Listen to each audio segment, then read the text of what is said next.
ವೀಕ್ಷಕರೇ ನಮಸ್ಕಾರ. ಈ ದಿನದ ನ್ಯೂಸ್ ಬುಲೆಟಿನ್ಗೆ ಸ್ವಾಗತ. ನಾನು ಅಕ್ಷತಾ ಕಟಗಾವಲಿ. ಔರಾದಲ್ಲಿ ಕಾಲೇಜು ವಿದ್ಯಾರ್ಥಿಗಳಿಗೆ ಬಸ್ ಸೌಲಭ್ಯವನ್ನು ಒದಗಿಸುವಂತೆ ಹಾಗೂ ವಸತಿ ನಿಲಯಗಳನ್ನು ಪ್ರಾರಂಭಿಸುವಂತೆ ಎಬಿವಿಪಿ ರಸ್ತೆ ತಡೆದು ಪ್ರತಿಭಟನೆಯನ್ನ ನಡೆಸಿದೆ. ಕಾಲೇಜು ವಿದ್ಯಾರ್ಥಿಗಳಿಗೆ ಬಸ್ ಸೌಲಭ್ಯ ಒದಗಿಸುವಂತೆ ಹಾಗೂ ವಸತಿ ನಿಲಯ ಪ್ರಾರಂಭಿಸುವಂತೆ ಎಬಿವಿಪಿ ರಸ್ತೆ ತಡೆದು ಪ್ರತಿಭಟನೆ ನಡೆಸಿದ್ದು, ಔರಾದ್ ಪಟ್ಟಣದ ಸರ್ಕಾರಿ ಪಾಲಿಟೆಕ್ನಿಕಲ್ ಕಾಲೇಜು ಮುಖ್ಯ ರಸ್ತೆ ಎದುರು ಅಖಿಲ ಭಾರತೀಯ ವಿದ್ಯಾರ್ಥಿ ಪರಿಷತ್ ಔರಾದ್ ಶಾಖೆ ವತಿಯಿಂದ ತಾಲೂಕಿನ ವಿವಿಧ ಗ್ರಾಮಗಳಿಗೆ ಸಮರ್ಪಕ ಸಾರಿಗೆ ವ್ಯವಸ್ಥೆ ಇಲ್ಲದ ಕಾರಣ ಹಾಗೂ ಪಾಲಿಟೆಕ್ನಿಕಲ್ ಕಾಲೇಜ್ ಆವರಣದಲ್ಲಿ ಹಿಂದುಳಿದ ವರ್ಗಗಳ ಕಲ್ಯಾಣ ಇಲಾಖೆಯಿಂದ ವಿದ್ಯಾರ್ಥಿಗಳ ವಸತಿ ನಿಲಯ ಪ್ರಾರಂಭಿಸುವಂತೆ ಎಬಿವಿಪಿ ಔರಾದ್ ಶಾಖೆ ವತಿಯಿಂದ ರಸ್ತೆ ತಡೆದು ಪ್ರತಿಭಟನೆ ಮಾಡಲಾಯಿತು. ಔರಾದ್ ತಾಲೂಕಿನ ಅನೇಕ ಗ್ರಾಮಗಳಿಂದ ಹಾಗೂ ಕಾಲೇಜುಗಳಿಗೆ ಅವಧಿಗೆ ಸಮರ್ಪಕವಾದ ಬಸ್ ಸೌಲಭ್ಯ ಇಲ್ಲದ ಕಾರಣ ವಿದ್ಯಾರ್ಥಿಗಳು ನರಕ ಯಾತನೆಯನ್ನು ಅನುಭವಿಸುತ್ತಿದ್ದಾರೆ ಮತ್ತು ಪಟ್ಟಣದ ಬಸ್ ನಿಲ್ದಾಣದಿಂದ ಸರ್ಕಾರಿ ಪಾಲಿಟೆಕ್ನಿಕಲ್ ಕಾಲೇಜಿಗೆ ಸುಮಾರು 3 ಕಿಲೋಮೀಟರ್ ದೂರವಿದ್ದು ಔರಾದ್ ಬೀದರ್ ಮಾರ್ಗ ಹೊರಡುವ ಎಲ್ಲ ಬಸ್ಸುಗಳು ವಿದ್ಯಾರ್ಥಿಗಳ ಹಿತದೃಷ್ಟಿಯಿಂದ ನಿಲ್ಲಿಸಿ ವಿದ್ಯಾರ್ಥಿಗಳಿಗೆ ಅನುವು ಮಾಡಿಕೊಡಬೇಕು ಮತ್ತು ಪಾಲಿಟೆಕ್ನಿಕಲ್ ಕಾಲೇಜು ಆವರಣದಲ್ಲಿ ಬಿಸಿಎಂ ವಸತಿ ನಿಲಯವನ್ನು ಸುಮಾರು 1 ವರ್ಷಗಳಿಂದ ಪ್ರಾರಂಭ ಮಾಡದೆ ವಿದ್ಯಾರ್ಥಿಗಳ ಜೊತೆ ಆಟವಾಡುತ್ತಿರುವುದು ಸರಿಯಿಲ್ಲ. ಕೂಡಲೇ ವಸತಿ ನಿಲಯ ಪ್ರಾರಂಭಿಸಿ ವಿದ್ಯಾರ್ಥಿಗಳಿಗೆ ಅನುಕೂಲ ಮಾಡಿಕೊಡಬೇಕು ಎಂದು ಎಬಿವಿಪಿ ವಿಭಾಗ ಸಂಚಾಲಕ ಪವನ್ ಕುಂಬಾರ್ ಆಗ್ರಹಿಸಿದರು. ಈ ಸಂದರ್ಭದಲ್ಲಿ ಕಲ್ಯಾಣ ಕರ್ನಾಟಕ ರಸ್ತೆ ಸಾರಿಗೆ ವಿಭಾಗ ನಿಯಂತ್ರಣಾಧಿಕಾರಿ ಅವರಿಗೆ ಔರಾದ್ ಘಟಕದ ವ್ಯವಸ್ಥಾಪಕ ಮಲ್ಲಿಕಾರ್ಜುನ್ ಅವರ ಮುಖಾಂತರ ಮನವಿ ಪತ್ರ ಸಲ್ಲಿಸಲಾಯಿತು ಹಾಗೂ ಜಿಲ್ಲಾಧಿಕಾರಿಗಳು ಹಿಂದುಳಿದ ವರ್ಗಗಳ ಕಲ್ಯಾಣ ಇಲಾಖೆ ಬೀದರ್ ಸುನೀತಾ ಶಿವಾನಂದ್ ಅವರಿಗೆ ಮನವಿ ಪತ್ರ ಸಲ್ಲಿಸಲಾಯಿತು. ಈ ಸಂದರ್ಭದಲ್ಲಿ ಬಿಸಿಎಂ ತಾಲೂಕು ಅಧಿಕಾರಿ ತುಕಾರಾಮ್ ಭೋಸ್ಲೆ, ಎಬಿವಿಪಿ ಜಿಲ್ಲಾ ಸಂಚಾಲಕ ನಾಗರಾಜ್ ಸುಲ್ತಾನ್ಪುರ, ಅನಿಲ್ ಮೇತ್ರೆ, ಕಲ್ಲೇಶ್ ಬಿರಾದಾರ್, ಸುರೇಶ್ ಮರತುಡೆ, ಸಂಗಮೇಶ್ ದ್ಯಾಡೆ, ಪ್ರಶಾಂತ್ ಮೇತ್ರೆ, ಮಾರುತಿ ಉದಗಿರೆ, ಮಹಾದೇವ್, ಪ್ರಸನ್ನಜಿತ್ ಭಂಗಾರೆ, ಪೂಜಾ ಕಾವೇರಿ ಇದ್ದರು ಹಾಗೂ PSI Waseem Patel, crime PSI Renuka Balker, ಸಿಬ್ಬಂದಿಗಳಾದ ಸಂಜು ರಾಠೋಡ್, ಹರ್ಷವರ್ಧನ್, ಅರುಣ್ ಬಂದೋಬಸ್ತ್ ನೀಡಿದರು. ವರದಿ ಕಿರಣ್ ಚಿಂತಾಕಿ. ಔರಾದ್ ನಗರದಲ್ಲಿರ್ತಕ್ಕಂಥ ಸರ್ಕಾರಿ ಡಿಪ್ಲೊಮಾ ಕಾಲೇಜಿನ ವಿದ್ಯಾರ್ಥಿಗಳು ಇವತ್ತು ನಗರದ ಬಸ್ ಸ್ಟ್ಯಾಂಡ್ ವರೆಗೆ ಸುಮಾರು 3 ರಿಂದ 4 ಕಿಲೋಮೀಟರ್ ವರೆಗೆ ನಡ್ಕೊಂಡು ಹೋಗ್ತಕ್ಕಂಥ ಪರಿಸ್ಥಿತಿ ನಿರ್ಮಾಣವಾಗಿದೆ. ವಿದ್ಯಾರ್ಥಿ ಪರಿಷತ್ ಈ ಸಮಸ್ಯೆಯನ್ನು ಬಗೆಹರಿಸುವಂತೆ ಸುಮಾರು ಬಾರಿ ಮನವಿ ಪತ್ರಗಳನ್ನು ಕೊಟ್ಟಿದ್ದೇವೆ. ಆದರೆ ಸರ್ಕಾರ ಇದಕ್ಕೆ ಸಂಬಂಧಪಟ್ಟ ಅಧಿಕಾರಿಗಳು ಕೂಡ ನಮ್ಮ ಮನವಿ ಪತ್ರಗಳನ್ನು ನಿರ್ಲಕ್ಷ್ಯ ತೋರುವಂಥ ಕೆಲಸವನ್ನು ಮಾಡಿದ್ದಾರೆ. ಆದರೆ ಇವತ್ತು ವಿದ್ಯಾರ್ಥಿಗಳು ಇವತ್ತು ನಾವು ಬಸ್ಸಿನ ಸಮಸ್ಯೆಯನ್ನು ಬಗೆಹರಿಸಬೇಕು ಅನ್ನುವಂಥ ವಿಚಾರವನ್ನು ಇಟ್ಕೊಂಡು ಇವತ್ತು ಬೀದಿಗಿಳಿದಿದ್ದೇವೆ. ಕಾಲೇಜಿನ ಎದುರುಗಡೆ ತಡೆ ರಹಿತ ಬೀದರಿಂದ ನಿಂತ್ಕೊಂಡು ಹೋರಾಟ ಮಾಡಿದ್ರೆ ನಮ್ಮ ಸಮಸ್ಯೆಯನ್ನು ಯಾರು ಕೇಳ್ತಾ ಇಲ್ಲ. ನಮ್ಮನ್ನ ನಿರ್ಲಕ್ಷ್ಯ ತೋರ್ತಾ ಇದ್ದಾರೆ. ನಾವು ಬೀದಿಗಳು ಹೋರಾಟ ಮಾಡ್ತೀವಿ. ಇದನ್ನ ನೀವು ಯಾವ ರೀತಿಯಾಗಿ ತಡಿತೀರಿ ನಮ್ಮನ್ನು ತಡಿದು ಸರ್. ದಯವಿಟ್ಟು ನಮ್ಮ ಹೋರಾಟವನ್ನು ತಡಿಬೇಡಿ. ನಮ್ಮ ಹೋರಾಟವನ್ನು ತಡಿಬೇಡಿ ಸರ್. ನಿಮ್ಮ ಹೋರಾಟ ತಡೆಯಲ್ಲಪ್ಪ ನಾವು ಸರ್. ರಸ್ತೆಗೆ ಇಳ್ತಾ ಇದೀವಿ, ನಾವು ನ್ಯಾಯ ಕೇಳ್ತಾ ಇದ್ದೀವಿ. ಹೇಳಿ ಸರ್.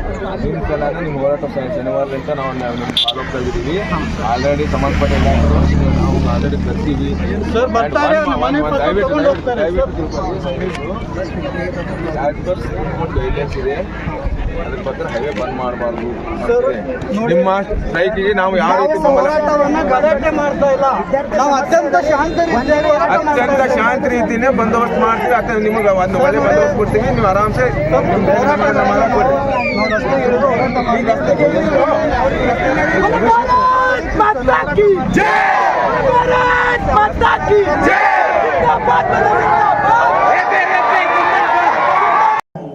ಕೊಪ್ಪಳ ಜಿಲ್ಲಾ ಯಲಬುರ್ಗಾ ಪಟ್ಟಣದಲ್ಲಿ ಮಾಜಿ ಸಚಿವ ಹಾಲಪ್ಪ ಆಚಾರ್ ನೇತೃತ್ವದಲ್ಲಿ ಬಿಜೆಪಿ ವತಿಯಿಂದ ಬೃಹತ್ ಪ್ರತಿಭಟನೆ ಜರುಗಿದೆ. ಕೊಪ್ಪಳ ಜಿಲ್ಲೆ ಯಲಬುರ್ಗಾ ಪಟ್ಟಣದಲ್ಲಿ ಮಾಜಿ ಸಚಿವ ಹಾಲಪ್ಪ ಆಚಾರ್ ನೇತೃತ್ವದಲ್ಲಿ ಬಿಜೆಪಿ ವತಿಯಿಂದ ಬೃಹತ್ ಪ್ರತಿಭಟನೆ ನಡೆಯಿತು. ಬಿಜೆಪಿ ಕಚೇರಿಯಿಂದ ಚೆನ್ನಮ್ಮ ವೃತ್ತದವರೆಗೆ ಪಾದಯಾತ್ರೆಯನ್ನು ನಡೆಸಿದ ಸಾವಿರಾರು ರೈತರು ಹಾಗೂ ಕಾರ್ಯಕರ್ತರು ಸರ್ಕಾರದ ವಿರುದ್ಧ ಘೋಷಣೆಯನ್ನ ಕೂಗಿದರು. ಪ್ರತಿಭಟನೆ ಬಳಿಕ ಮಾತನಾಡಿದ ಹಾಲಪ್ಪ ಆಚಾರ್, ಕೊಪ್ಪಳ ಜಿಲ್ಲೆಯಲ್ಲಿ ಬರಗಾಲ ಪೀಡಿತ ಪ್ರದೇಶವೆಂದು ಘೋಷಿಸಿ ರೈತರಿಗೆ ತಕ್ಷಣ ಬೆಳೆ ಪರಿಹಾರ ನೀಡಬೇಕು ಎಂದು ಒತ್ತಾಯಿಸಿದರು. ಇಲ್ಲದಿದ್ದರೆ ಜಿಲ್ಲೆಯಾದ್ಯಂತ ಉಗ್ರ ಹೋರಾಟ ನಡೆಸಲಾಗುವುದು ಎಂದು ಎಚ್ಚರಿಕೆ ನೀಡಿದರು. ಬಿಜೆಪಿ ಮುಖಂಡರಾದಂಥ ಬಸಲಿಂಗಪ್ಪ ಭೂತೆ, ಜಿಲ್ಲಾಧ್ಯಕ್ಷ ನವೀನ್ ಗುಡ್ಗಣ್ಣವರ್, ತಾಲೂಕು ಅಧ್ಯಕ್ಷ ಮಾರುತಿ ಗೌರಾಳ್, ಸಿಎಚ್ ಪೊಲೀಸ್ ಪಾಟೀಲ್, ಶಿವಶಂಕರಪ್ಪ ದೇಸಾಯಿ ಹಾಗೂ ಜೆಡಿಎಸ್ನ ಜಿಲ್ಲಾ ವಕ್ತಾರರಾದ ಮಲ್ಲನಗೌಡ ಕೋನನಗೌಡರು ಸೇರಿದಂತೆ ಹಲವು ಮುಖಂಡರು ಮಾತನಾಡಿದರು. ಯಲಬುರ್ಗಾ ಹಾಗೂ ಕೊಕ್ಕನೂರು, ಅವಳಿ ತಾಲೂಕುಗಳಿಗೆ ಸಮರ್ಪಕ ಮುಂಗಾರು ಮಳೆಯಾಗದೆ ರೈತರು ಸಂಕಷ್ಟದಲ್ಲಿದ್ದಾರೆ. ಆದರೆ ಕ್ಷೇತ್ರದ ಶಾಸಕ ಬಸವರಾಜ ರಾಯರೆಡ್ಡಿ ಎಲ್ಲ ಸಮಸ್ಯೆಗಳನ್ನು ಬಗ್ಗೆ ನಿರ್ಲಕ್ಷ್ಯ ವಹಿಸಿದ್ದಾರೆ ಎಂದು ಆರೋಪಿಸಿದರು. ಅವಳಿ ತಾಲೂಕಿನ ರಸ್ತೆ ಹಾಗೂ ಮೂಲಭೂತ ಸೌಲಭ್ಯಗಳು ಸ್ಥಿತಿ ಹದಗೆಟ್ಟಿದ್ದು, ವಿಂಡ್ ಪವರ್ ಕಂಪನಿಯಿಂದ ರೈತರ ಮೇಲೆ ನಡೆಯುತ್ತಿರುವ ದೌರ್ಜನ್ಯವನ್ನು ತಕ್ಷಣ ನಿಲ್ಲಿಸಬೇಕು ಎಂದು ಆಗ್ರಹಿಸಿದರು. ಅಲ್ಲದೆ ಶಾಸಕರು ನೀಡಿರುವ 76 ಕೆರೆಗಳನ್ನು ತುಂಬಿಸುವ ಭರವಸೆಯನ್ನು 1 ವಾರದೊಳಗೆ ಈಡೇರಿಸಬೇಕು. ಜಿಲ್ಲಾ ಕಚೇರಿ ಎದುರು ಉಗ್ರ ಹೋರಾಟ ನಡೆಸುವುದಾಗಿ ಎಚ್ಚರಿಸಿದರು. ಪ್ರತಿಭಟನೆಯ ಬಳಿಕ ರಾಜ್ಯಪಾಲರಿಗೆ ಸಲ್ಲಿಸಬೇಕಾದ ಮನವಿ ಪತ್ರವನ್ನು ಉಪ ತಹಶೀಲ್ದಾರ್ ಮಲ್ಲನಗೌಡ ಅವರಿಗೆ ಬಿಜೆಪಿ ಮುಖಂಡರು ಹಾಗೂ ರೈತರ ಸಮ್ಮುಖದಲ್ಲಿ ಸಲ್ಲಿಸಿದರು. ಈ ಸಂದರ್ಭದಲ್ಲಿ ಮಹಿಳಾ ಮೋರ್ಚಾ ತಾಲೂಕು ಅಧ್ಯಕ್ಷೆ ಸಂತೋಷಿಮಾ ಜೋಶಿ, ಮಹಿಳಾ ಪದಾಧಿಕಾರಿಗಳು, ಯುವ ಮುಖಂಡರು, ಕಾರ್ಯಕರ್ತರು ಹಾಗೂ ಸಾವಿರಾರು ರೈತರು ಭಾಗವಹಿಸಿದರು.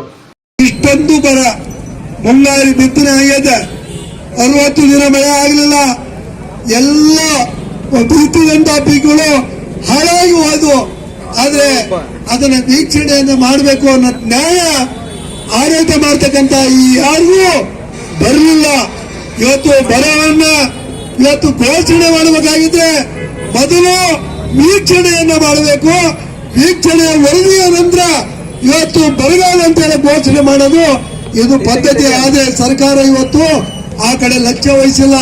ಅಲಕ್ಷ್ಯ ಮಾಡಿರೋದಕ್ಕಾಗಿಯೇ ಇವತ್ತು ನಾವೆಲ್ಲರೂ ಬೀದಿಗೆ ಬಂದು ಹೋರಾಟವನ್ನು ಮಾಡಿ ಅವರ ಕಿವಿಗೆ ಮುಟ್ಟುವ ರೀತಿಯಲ್ಲಿ ಇವತ್ತು ನಾವು ಧ್ವನಿಯನ್ನ ಎತ್ತಬೇಕಾಗಿರೋದು ನಮ್ಮ ಧರ್ಮ ಮತ್ತು ಕರ್ತವ್ಯ ಆಗಿದೆ. ಆದ್ರೆ ಕೆರೆ ತುಂಬಿಸಕ್ಕಂತ ನೀರನ್ನ ಇಲ್ಲಿವರೆಗೂ ನಾವು ಕ್ರಮ ವಹಿಸ್ತಾ ಇಲ್ಲ. ನೀವು ಡೆಲ್ಲಿಯಲ್ಲಿ ಬೀಡು ಬಿಟ್ಟಿದ್ದೀರಿ. ಡೆಲ್ಲಿಯಲ್ಲಿ ನಾನು ಸಚಿವನಾಗಬೇಕು ಅಂತ ಹೇಳಿ ಸನ್ಮಾನ್ಯ ಶಾಸಕರೇ, ಅಷ್ಟೊಂದು ದುರಾಸೆ ಯಾಕೆ? ಈ ಕ್ಷೇತ್ರದ ಶಾಸಕರು ನಿಮಗೆ 6 ಸಾರಿ ಶಾಸಕರನ್ನ ಆಯ್ಕೆ ಮಾಡಿದ್ದಾರೆ. ಮತದಾರ ಬಂಧುಗಳು, ಅವರು ಋಣವನ್ನ ತೀರಿಸ್ತಕ್ಕಂಥ ಕೆಲಸ ನೀವು ಪ್ರಾಮಾಣಿಕವಾಗಿ ಹೇಳಿ. ನಿಮ್ಮ ಆತ್ಮವನ್ನ ಮುಟ್ಕೊಂಡು ಹೇಳಿ, ನಾನು ರೈತರ ಪರವಾಗಿದ್ದೀನಿ ಅಂತ.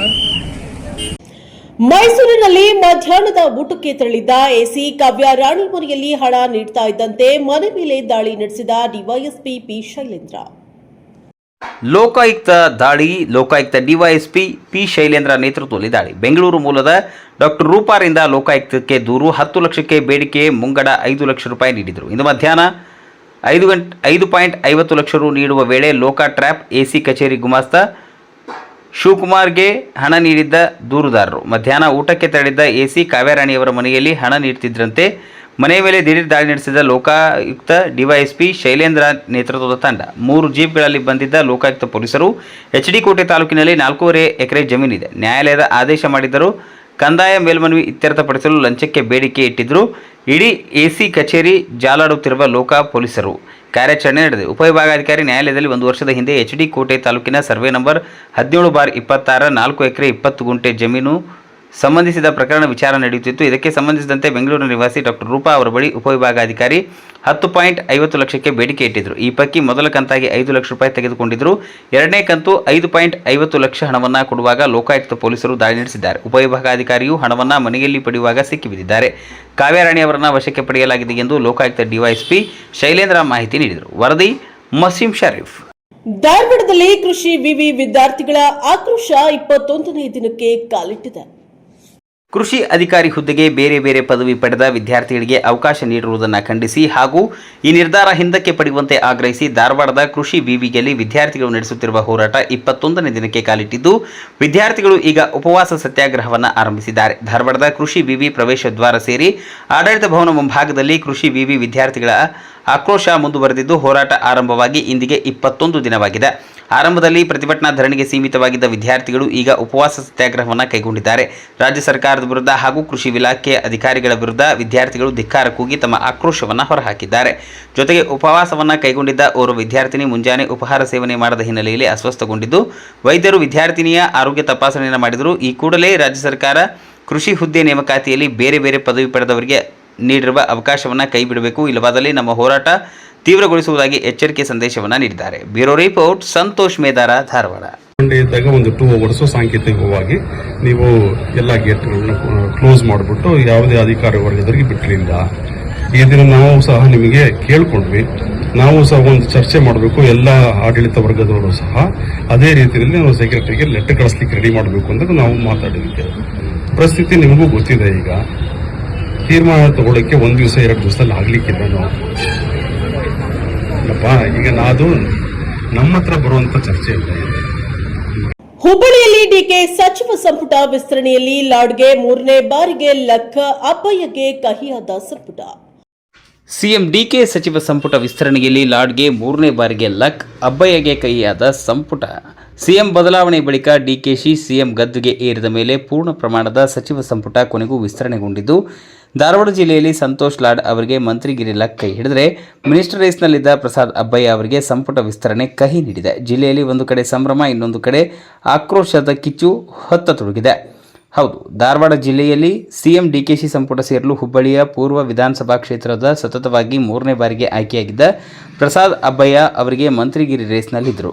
ಜೊತೆಗೆ ಸಂತೋಷ್ ಲಾಡ್ ದೆಹಲಿಯಲ್ಲಿ, ಬೆಂಗಳೂರಿನಲ್ಲಿ ಮಿನಿಸ್ಟರ್ ಆಗಿ ಕಸರತ್ತು ಕೈಗೊಂಡಿದ್ದರು. ಈಗ ಕೊನೆಗೆ ಧಾರವಾಡ ಜಿಲ್ಲೆಯಿಂದ ಲಾಡ್ ಮಿನಿಸ್ಟರ್ಗಿರಿ ಲಕ್ ಕೈ ಹಿಡಿದಿದ್ದು ಬೆಂಬಲಿಗರಲ್ಲಿ ಸಂಭ್ರಮ ಮನೆ ಮಾಡಿದೆ. ಹುಬ್ಬಳ್ಳಿಯಲ್ಲಿ ಲಾಡ್ ಬೆಂಬಲಿಗರು ಸಂಭ್ರಮಿಸಿದ್ದು, ಇನ್ನೊಂದು ಕಡೆ ಪ್ರಸಾದ್ ಅಬ್ಬಯ್ಯಗೆ ಮಂತ್ರಿ ಸ್ಥಾನ ಕೈ ತಪ್ಪಿದ್ದಕ್ಕೆ ಹುಬ್ಬಳ್ಳಿಯ ಇಂಡಿ ಪಂಪ್ ಬಳಿ ಅಬ್ಬಯ್ಯ ಬೆಂಬಲಿಗರು ಆಕ್ರೋಶ ಹೊರಹಾಕಿದ್ದಾರೆ. ಹೊಸ ಮುಖಕ್ಕೆ ಈ ಬಾರಿ ಮಂತ್ರಿ ಸ್ಥಾನ ಸಿಗುವ ಚರ್ಚೆ ಬಲು ಜೋರಿತ್ತು. ಸತತವಾಗಿ ಹ್ಯಾಟ್ರಿಕ್ ಶಾಸಕರಾಗಿದ್ದ ಅಬ್ಬಯ್ಯ ಅವರಿಗೆ ಈ ಬಾರಿ ಮಂತ್ರಿ ಆಗುವುದು ಫಿಕ್ಸ್ ಎನ್ನುವ ಭರವಸೆ ಬೆಂಬಲಿಗರಲ್ಲಿ ಮನೆ ಮಾಡಿತ್ತು. ಕೊನೆಗೆ ಈಗ ಲಾಡ್ ಅವರಿಗೆ ಮಂತ್ರಿ ಸ್ಥಾನ ಕೈ ನಾಯಕರು ನೀಡಿದ್ದು, ಆದರೆ ಮೂಲ ಜಿಲ್ಲೆಯಲ್ಲಿ ಶಾಸಕರಿಗೆ ಅನ್ಯಾಯವಾಗುತ್ತಿದೆ ಎಂದು ಅಬ್ಬಯ್ಯ ಬೆಂಬಲಿಗರು ಆಕ್ರೋಶವನ್ನು ಹೊರಹಾಕಿದ್ದಾರೆ. Bureau report, Santosh Medara, Hubballi. ಮೈಸೂರಿನಲ್ಲಿ ಕ್ಯಾನ್ಸರ್ ನರರೋಗ ಪತ್ತೆಯಲ್ಲಿ ವೇಗ. ಮೈಸೂರಿನಲ್ಲಿ ಮೊದಲ ಬಾರಿಗೆ ಎಐಎಂಆರ್ಐ ಆರಂಭ. ಕ್ಯಾನ್ಸರ್ ನರರೋಗ ಪತ್ತೆಯಲ್ಲಿ ವೇಗ. ಮೈಸೂರಿನಲ್ಲಿ ಮೊದಲ ಬಾರಿಗೆ ಎಐಎಂಆರ್ಐ ಆರಂಭ. ಮೈಸೂರಿನ ಆರೋಗ್ಯ ಕ್ಷೇತ್ರದಲ್ಲಿ ಮಹತ್ವದ ಹೆಜ್ಜೆ. ಭಾರತದ ಆಸ್ಪತ್ರೆ ಮತ್ತು ಕ್ಯಾನ್ಸರ್ ಸಂಸ್ಥೆಯಲ್ಲಿ ಮೈಸೂರು ಮೊದಲ ಕೃತಕ ಬುದ್ಧಿಮತ್ತೆ ಚಾಲಿತ ಎಂಆರ್ಐ ಸ್ಕ್ಯಾನ್ ಸಿಸ್ಟಮ್ ಇಂದು ಲೋಕಾರ್ಪಣೆಗೊಂಡಿದೆ. ಬಿಐಎಎಫ್ ಸಂಸ್ಥೆಯ ಅಧ್ಯಕ್ಷ ಡಾಕ್ಟರ್ ಬಿಎಂ ಅಜಯ್ ಕುಮಾರ್ ಮತ್ತು ಆಸ್ಪತ್ರೆಯ ನಿರ್ದೇಶಕ ಡಾಕ್ಟರ್ ಸುದರ್ಶನ್ ಎಂ ಅವರು ಈ ಸುಧಾರಿತ ಎಂಆರ್ಐ ವ್ಯವಸ್ಥೆಯನ್ನು ಲೋಕಾರ್ಪಣೆ ಮಾಡಿದರು. ಈ ಯಂತ್ರ ರೋಗಿಗಳ ತಪಾಸಣೆಯನ್ನು ವೇಗವಾಗಿ ಮತ್ತು ಹೆಚ್ಚು ನಿಖರವಾಗಿ ಮಾಡಲಿದೆ ಎಂದು ತಜ್ಞರು ತಿಳಿಸಿದರು. ಈ ಎಐ ಚಾಲಿತ ಎಂಆರ್ಐ ಕ್ಯಾನ್ಸರ್, ನರರೋಗ, ಹೃದಯ, ಮೂಳೆ ಸೇರಿದಂತೆ ಹಲವು ರೋಗಗಳಿಗೆ ಆರಂಭಿಕ ಹಂತದಲ್ಲೇ ಪತ್ತೆ ಮಾಡಲು ಸಹಾಯಕಾರಿಯಾಗಲಿದೆ. ಸ್ಕ್ಯಾನ್ ಸಮಯ ಕಡಿಮೆಯಾಗಿ ರೋಗಿಗಳಿಗೆ ಹೆಚ್ಚು ಆರಾಮದಾಯಕವಾಗಲಿದೆ. ಗ್ರಾಮೀಣ ಭಾಗದ ರೋಗಿಗಳಿಗೆ ಅತ್ಯಾಧುನಿಕ ಚಿಕಿತ್ಸೆ ಸುಲಭವಾಗಿ ಸಿಗಲಿ ಎಂದು ಡಾಕ್ಟರ್ ಅಜಯ್ ಕುಮಾರ್ ಹೇಳಿದರು. ಕಾರ್ಯಕ್ರಮದಲ್ಲಿ ಆಸ್ಪತ್ರೆಯ ಮುಖ್ಯ ವೈದ್ಯಕೀಯ ನಿರ್ದೇಶಕ ಡಾಕ್ಟರ್ ಅಮೋಘ್ ಕೆಎಂ, ನಿರ್ದೇಶಕ ಡಾಕ್ಟರ್ ಅಜಯ್ ಕುಮಾರ್ ಮತ್ತು ಹಿರಿಯ ವೈದ್ಯರು ಉಪಸ್ಥಿತರಿದ್ದರು. ಈ ಹೊಸ ತಂತ್ರಜ್ಞಾನದಿಂದ ಮೈಸೂರಿನಲ್ಲಿ ಒಂದು ಮೈಲಿಗಲ್ಲು ಸಾಧಿಸಿದಂತಾಗಿದೆ ಎಂದು ನಿರ್ದೇಶಕರು ಅಭಿಪ್ರಾಯಪಟ್ಟರು. ಆರೋಗ್ಯ ಮತ್ತು ತಂತ್ರಜ್ಞಾನದ ಮಿಲನದಿಂದ ಮೈಸೂರಿನಲ್ಲಿ ಚಿಕಿತ್ಸೆ ಮತ್ತಷ್ಟು ಬಲಪಡಲಿದೆ. ಕ್ಯಾಮರಾಮನ್ ಮಧುಸೂದನ್ ಜೊತೆ Kantharaju K, Praja power TV, Mysuru. Trial out of it and see. ಹೊಸ ಎಂಆರ್ಐನ ಲಾಂಚ್ ಮಾಡಿದ್ದೀವಿ. Magnetic resonance imaging scanner launch ಮಾಡಿದ್ದೀವಿ. ಈ ಸ್ಕ್ಯಾನರು ಮುಂಚೆ ಇದ್ದಂಥ ನ್ಯಾಷನಲ್ ಸ್ಕ್ಯಾನರ್ಸ್ಗಳಿಗಿಂತ ಸ್ಕ್ಯಾನರಲ್ಲಿ ಇರುವಂಥ ಅಡ್ವಾಂಟೇಜಸ್ ಪೇಷಂಟಿಗೆ ಇದು ತುಂಬ ಸಹಾಯಕ. ಪೇಷಂಟ್ ಏನೂ ಹೆದರಿಕೆ ಇಲ್ಲದೆ ತುಂಬ ಟೈಮ್ ಸ್ಪೆಂಡ್ ಮಾಡಿದ ಸ್ಕ್ಯಾನರ್ ಮೇಲೆ ಬಹಳ ಬೇಗ ಸ್ಕ್ಯಾನ್ಗಳನ್ನ ಮುಗಿಸ್ಕೋಬಹುದು ಮತ್ತೆ ಒಳ್ಳೆ ಇಮೇಜ್ ಸುಪೀರಿಯರ್ ಕ್ವಾಲಿಟಿ ಕೂಡ ಬರುತ್ತೆ. ಸೊ ಇದು ಇವಾಗ ನಾವು ಲಾಂಚ್ ಮಾಡಿರುವಂತ ಎಐ ಪವರ್ಡ್ ಎಂಆರ್ಐ ವಿಶೇಷತೆಗಳು. ಟೆಕ್ನಾಲಜಿ ಅಡ್ವಾನ್ಸ್ ಆಗಿರುವಂತ ಸ್ಕ್ಯಾನರ್ ಇದು. ಇದ್ರದ್ದು ವಿಶೇಷತೆ ಏನು ಅಂದ್ರೆ, ಮುಂಚೆ ಇದ್ದಂಥ ಸ್ಕ್ಯಾನರ್ಗಳಲ್ಲಿ ಹೀಲಿಯಂ ಯೂಸ್ ಮಾಡಬೇಕಿತ್ತು. ಹೀಲಿಯಂ ಯೂಸ್ ಮಾಡ್ತಾರೆ. ಎಷ್ಟು ಯೂಸ್ ಮಾಡ್ತಾರೆ ಅಂದರೆ 1500 ಲೀಟರ್ಸ್ ಅಷ್ಟು ಹೀಲಿಯಂ ಬೇಕು ಎಂಆರ್ಐ ಸ್ಕ್ಯಾನ್ ಮಾಡಬೇಕು ಅಂತ ಹೇಳುತ್ತೆ. ಅದು ಹಾಗೆ ಎಂಆರ್ಐ ರನ್ ಆಗ್ತಾ ಆಗ್ತಾ ಅದು ಹೀಲಿಯಂ ಕೂಡ ಖರ್ಚಾಗ್ತಾ ಹೋಗುತ್ತೆ. ಅದು ಮತ್ತೆ ರೀಫಿಲ್ ಮಾಡ್ತಾ ಹೋಗಬೇಕು. ಈಗ ನಮ್ಮ ಹತ್ರ ಇರುವಂಥ ಹೊಸ ಸ್ಕ್ಯಾನರಲ್ಲಿ ಬರೀ 0.7 ಲೀಟರ್ಸ್ ಅಂದರೆ 750 ml ಅಷ್ಟು ಮಾತ್ರನೇ ಹೀಲಿಯಂ ಇರುತ್ತೆ. ಇದು sealed for life.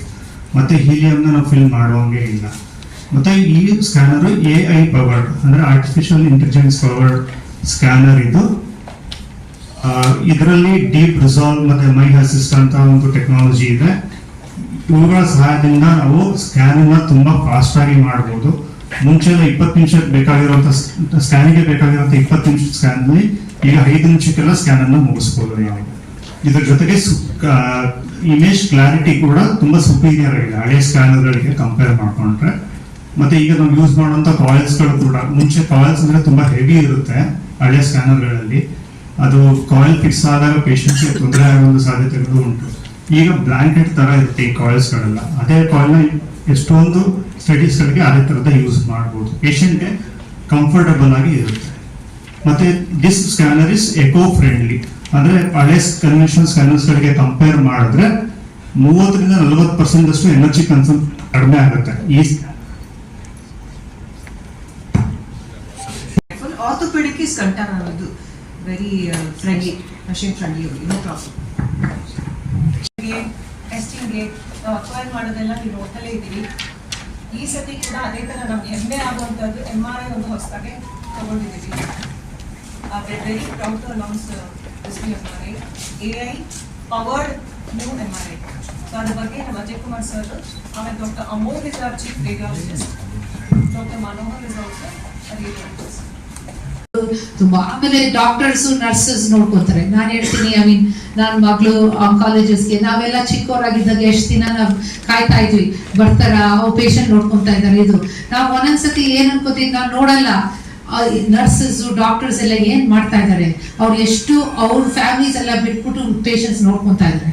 So patient ಆವಾಗ ಮುಂಚೆ ನಾವ್ ಏನ್ ಪ್ರಿವೆಂಟಿವ್ ಮಾಡ್ತಾ ಇದೀವಿ, ನಾವೇ ಮೈಸೂರು ನಾವು ಕ್ಲೀನ್ ಸಿಟಿ ಅಂತೀವಿ, ಇದೆಲ್ಲ.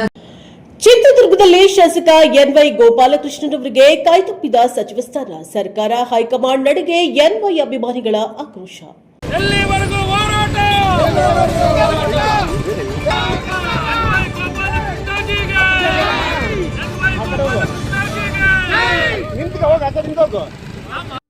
ರಾಜ್ಯ ಸರ್ಕಾರದ ಸಚಿವ ಸಂಪುಟ ವಿಸ್ತರಣೆ ಹಿನ್ನೆಲೆ ಶಾಸಕ ಎನ್ವೈ ಗೋಪಾಲಕೃಷ್ಣಗೆ ಕೈತಪ್ಪಿದ ಸಚಿವ ಸ್ಥಾನ.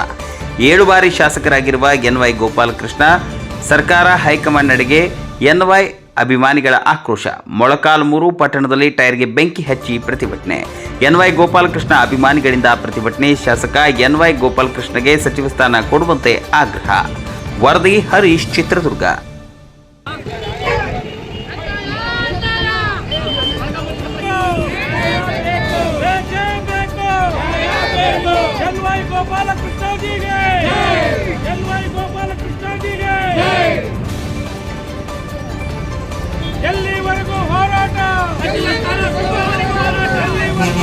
ಮೀನಾಮೇಷ ಎಣಿಸಿ ಈ ಕ್ಷೇತ್ರಕ್ಕೆ ಅನ್ಯಾಯ ಆಗಿರ್ತಕ್ಕಂಥ ನಮ್ಮ ಸರ್ಕಾರವನ್ನು ನಾವು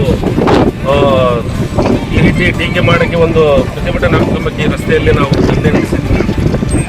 ಸತತವಾಗಿ ಮೊಳಕಾಲ್ಮೂರು ಕ್ಷೇತ್ರದಲ್ಲಿ 5 ಬಾರಿ ಮತ್ತು ಬಳ್ಳಾರಿ ಗ್ರಾಮೀಣ ಪ್ರದೇಶದಲ್ಲಿ 1 ಮತ್ತು ಕೂಡ್ಲಿಗೆಯಲ್ಲಿ ಸತತವಾಗಿ 7 ಬಾರಿ ಕ್ಷೇತ್ರದಾಗಿರ್ತಕ್ಕಂಥ ಎನ್ವೈ ಗೋಪಾಲಕೃಷ್ಣಜಿಗೆ ಸಚಿವ ಸ್ಥಾನ ಕೊಡ್ತೀವಂತೇಳಿ ಸಂಭಾವ್ಯ ಪಟ್ಟಿಯಲ್ಲಿ ಅವರಿಗೆ ಸತತವಾಗಿ ಸಂಭಾವ್ಯ ಪಟ್ಟಿಯಲ್ಲಿ ತೋರಿಸ್ತಾ ಅವ್ರಿಗೆ ಇವತ್ತಿನ ದಿನ ಅವಮಾನ ಮಾಡ್ರಿ ಅಂತೇಳಿ ನಾನು ವೈಯಕ್ತಿಕ ಒಂದು ಅಭಿಪ್ರಾಯವನ್ನು ವ್ಯಕ್ತಪಡಿಸ್ತೇನೆ. ಅವ್ರಿಗೆ ಕ್ರೆಡಿಬಿಲಿಟಿ ಇಲ್ಲನ, ಕ್ಯಾಲಿಬರ್ ಇಲ್ಲನ, ಕ್ಯಾರೆಕ್ಟರ್ ಇಲ್ಲಣ, ಏನು ಎಜುಕೇಷನ್ ಇಲ್ಲನ, ಪ್ರತಿಯಲ್ಲೂ ಉನ್ನತ ಮಟ್ಟದಲ್ಲಿದ್ದಾರೆ.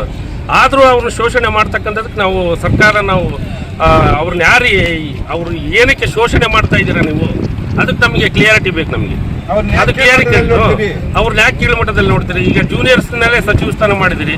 ಈಗ ವಲಸೆ ಬಂದಿರತಕ್ಕಂಥ ನೀವು ತಾಜಾ ಉದಾಹರಣೆ ಕೊಡ್ಬೋದು, ಆದರೆ ನಾವು ತಪ್ಪಾಗಿ ನಾವು ಪರಿಗಣಿಸಲ್ಲ. ಜನತಾದಳದಲ್ಲಿ ಇರ್ತಕ್ಕಂಥ ಮೂಲ ಸಿದ್ದರಾಮಯ್ಯ, ಮಾಜಿ ಮುಖ್ಯಮಂತ್ರಿ ಆಗಿರ್ತಕ್ಕಂಥ ಮೂಲ ಸಿದ್ದರಾಮಯ್ಯನವರೇ ನಮ್ಮ ಸರ್ಕಾರ ಹೈಕಮಾಂಡ್ ಅವರು ಮುಖ್ಯಮಂತ್ರಿ ಆಗಿ ಮಾಡಿದ್ದಾರೆ. ಆ ವಿಚಾರದಲ್ಲಿ ನೀವು ಇವ್ರನ್ನ ನಾವು ಬಲಿಪಶು ಮಾಡ್ತೀವಿ ಅಂತ ಹೇಳಿದ್ರೆ ನಾವು ಯಾವುದೇ ಒಪ್ತಕ್ಕಂಥ ಒಂದು ಇದೇ ಇಲ್ಲ. ಆದ್ರಿಂದ ನೀವು ಬರ್ತಕ್ಕಂಥ ದಿನಗಳಲ್ಲಿ 2ರಲ್ಲಿ ವೇಟಿಂಗ್ ಇಟ್ಟಿದ್ದಾರೆ, 2 ಅಲ್ಲ, ವೇಟಿಂಗ್ ಲಿಸ್ಟ್ ಇಲ್ಲ. ಆದ್ರಿಂದ ನಾವು ಬಹಳ ನೋವು ಅನುಭವಿಸ್ತಾ ಇದ್ದೀವಿ. ಪ್ರತಿ ಸಾರಿ ನಾವು ಹೈಕಮಾಂಡಿಗೆ ಕೃತಜ್ಞತೆ ಕೊಟ್ಟಿವಿ, ಗೌರವವನ್ನು ಕೊಟ್ಟಿದ್ದೀವಿ. ಯಾವಾಗಲೇ ಬಿ ಫಾರಂ ಕೊಟ್ಟು ಕಳಿಸಿದ್ರು ನಾವು ಪ್ರಚಾರ ಹಂತದಲ್ಲಿ ನಾವು ಹಗಲು ಇರಳು 39, 37 ಟೆಂಪರೇಚರ್ನಲ್ಲಿ ಗಲ್ಲಿ ತಿರುಗಿ, ಡೋರ್ ಟು ಡೋರ್ ತಿರುಗಿ, ಗ್ಯಾರಂಟಿ ಕಾರ್ಡ್ಗಳಂಚಿ ನಾವು ಈ ಕ್ಷೇತ್ರ ಕಾಂಗ್ರೆಸ್ ಭದ್ರಕೋಟೆಯಾಗಿ ಮತ್ತೆ ಸಾಬೀತುಪಡಿಸಿದ್ದೀವಿ. ನಮ್ಗೆ ಈ ಅನ್ಯಾಯನ ನಾವು ತಡ್ಕೊಳ್ಳೋಕ್ಕಾಗ್ತಿಲ್ಲ. ಬರ್ತಕ್ಕಂಥ ಮುಂದಿನ ದಿನಗಳಲ್ಲಿ ಈ ಕ್ಷೇತ್ರದಲ್ಲಿ ಕಾಂಗ್ರೆಸ್ ಏನಾದರೂ ಡೋಲಾಮಯನ ಪರಿಸ್ಥಿತಿಯಲ್ಲಿ ನಾವು ನಿರ್ಮಾಣ ಆದರೆ ಇದು ಕಾಂಗ್ರೆಸ್ ಸರ್ಕಾರನೇ ನೈತಿಕ ಹೊಣೆ ಹೊರಬೇಕಾಗ್ತದೆ ಅಂತೇಳಿ ಕಾಂಗ್ರೆಸ್ ಭದ್ರಕೋಟೆ. ನಾವು ಎನ್ವೈ ಗೋಪಾಲಕೃಷ್ಣ ಸಾಹೇಬರು 7 ಬಾರಿ ಗೆದ್ದರೂ ಸಹ ಅವರಿಗೆ ಸಚಿವ ಸ್ಥಾನ ವಂಚಿತ ಮಾಡಿದ್ದ ನಮ್ಮ ಕಾಂಗ್ರೆಸ್ ಪಕ್ಷ. ಹಾಗಾಗಿ ನಾವು ಇವತ್ತೆಲ್ಲ ಕಾರ್ಯಕ್ರಮ ಸೇರಿ ನಾವು ಕಾಂಗ್ರೆಸ್ ಪಕ್ಷದ ವಿರುದ್ಧವಾಗಿ ಇವತ್ತು ಪ್ರತಿಭಟನೆ ಮಾಡ್ತಿದ್ದೀವಿ. ಮುಂದಿನ ದಿನಗಳಲ್ಲಿ ನಾವೆಲ್ಲ ತೀರ್ಮಾನ ತಗೊಂಡು ಪಕ್ಷಾತೀತವಾಗಿ ಎಲ್ಲರೂ ಒಗ್ಗಟ್ಟಾಗಿ ನಾವು ಮುಂದಿನ ದಿನಗಳಲ್ಲಿ ಸಾಹೇಬರು ಬಂದ ತಕ್ಷಣ ಒಂದು ಮೀಟಿಂಗ್ ಮಾಡಿ ನಾವು ಯಾವ ಪಕ್ಷಕ್ಕೆ ಹೋಗ್ಬೇಕು, ಏನು ಮಾಡಬೇಕು, ಇಷ್ಟು ಅನ್ಯಾಯ ಆದರೆ ಕಾಂಗ್ರೆಸ್ ಸರ್ಕಾರದಿಂದ ಹೆಂಗೆ ತಾಳ್ಮೆ ಇರಬೇಕು, ನಾವು ಹೆಂಗೆ ಸುಧಾರಿಸ್ಬೇಕು ಕಾರ್ಯಕರ್ತರು. 1 ಬಾರಿ ಗೆದ್ದರಿಗೆ ಕೊಟ್ಟಿದ್ದಾರೆ, 2 ಬಾರಿ ಗೆದ್ದರಿಗೆ ಕೊಟ್ಟಿದ್ದಾರೆ, 7 ಬಾರಿ ಗೆದ್ದರು ಕೂಡ ನಮ್ಮ ಎನ್ವೈ ಗೋಪಾಲ್ ಸಾಹೇಬರಿಗೆ ಸಚಿವ ಸ್ಥಾನ ಕೊಟ್ಟಿಲ್ಲ. ಹಾಗಾಗಿ ನಾವು ಕಾಂಗ್ರೆಸ್ ಸರ್ಕಾರಕ್ಕೆ ಧಿಕ್ಕಾರನ ವ್ಯಕ್ತಪಡಿಸ್ತಾ ಇದ್ದೀವಿ.